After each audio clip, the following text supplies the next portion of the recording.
At the lowest level, all computer information processing from the chip in your microwave to laptop computers requires the ability to process ones and zeros.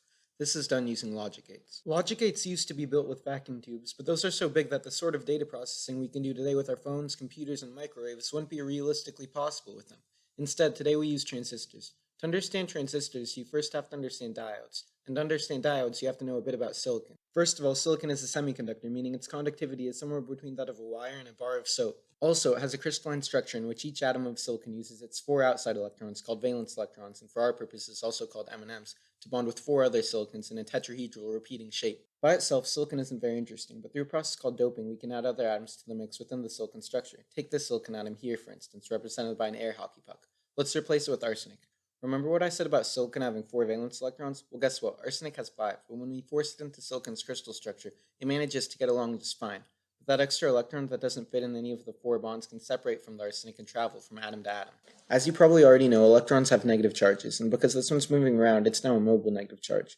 Because the arsenic resulted in the addition of a mobile electron, we'll call it an electron donor. This silicon-based material doped with it now has mobile negative charges, so we'll call it an N-type semiconductor. Now, let's say hypothetically that N-type semiconductors are essential for transistors to work. What if I said we also needed a P-type semiconductor, one that has mobile positive charges? How do we do that? We know that the protons in the nucleus of an atom are too heavy to move around like electrons do. They'll basically just stay in place with the crystalline structure. The solution to this is actually quite clever. Remember how before we doped silicon with arsenic, which has 5 valence electrons? Well, now we'll dope it with boron, which only has 3. Now there's a missing spot for an electron in the crystalline structure. Remember that electrons are mobile and have a tendency to jump around, so one electron might just jump up from its spot in the bond and fill the empty spot in the crystalline structure.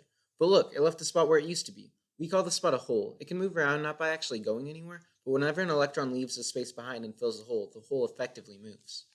Because electrons want to go to them, and an atom that has a hole might have lost an electron and therefore could have a positive charge, we call the hole a mobile positive charge. Materials doped in this fashion are called P-type semiconductors, and the things we dope them with, boron in this case, are called electron acceptors. Now things are about to get a bit trickier. So what happens when we have an N-type and P-type semiconductor next to each other in a p-n junction? Well, they're both electrically neutral, so they should be happy right where they are, right? In reality, electrons are crazy, and some of the mobile negative charges in the N-type semiconductor will ultimately diffuse across to the P-type, and the holes in the P-type are just waiting to be filled.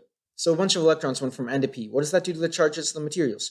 Because electrons went to the P-type will have a negative charge, and because they left the N-type will have a positive charge, at least in the region where electrons diffused across the border.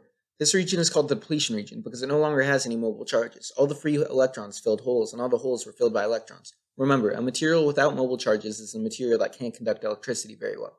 Now what happens if we try to run a current through it? If we try to run a current from N to P, we find that all the mobile negative charges are attracted to the positive source of current, and all the mobile positive charges are attracted to the negative source of current. This pulls the mobile charges away from the center and makes the depletion region, the one free of mobile charges, bigger. What if we try it the other way around? Now the positive source of current will repel all the mobile positive charges towards the center, and the negative source of current will repel all the mobile negative charges towards the center. This decreases the depletion region and makes it small enough that electrons can pass through it and current can flow. This is called a diode, and as you can see, it only allows electricity to flow through it in one direction. So this is an NPN transistor. Understand no current's going to flow through here because this is basically just 2 diodes, right? A PN junction is a diode, but this one is facing the wrong way. So what we're going to do is we're going to add the last part of the NPN transistor that I left out. It's a base. And then we have a positive voltage at the base. And then now current, since this diode's facing the right direction, will just flow. We'll get all these positive charges moving through here. And remember, these positive charges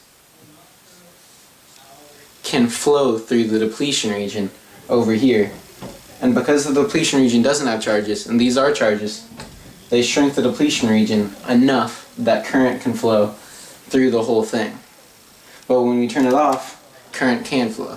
So it's basically just like a switch. But with this switch, along with the other kind of switch, which is the PNP transistor, we can have an essential part of computer processors.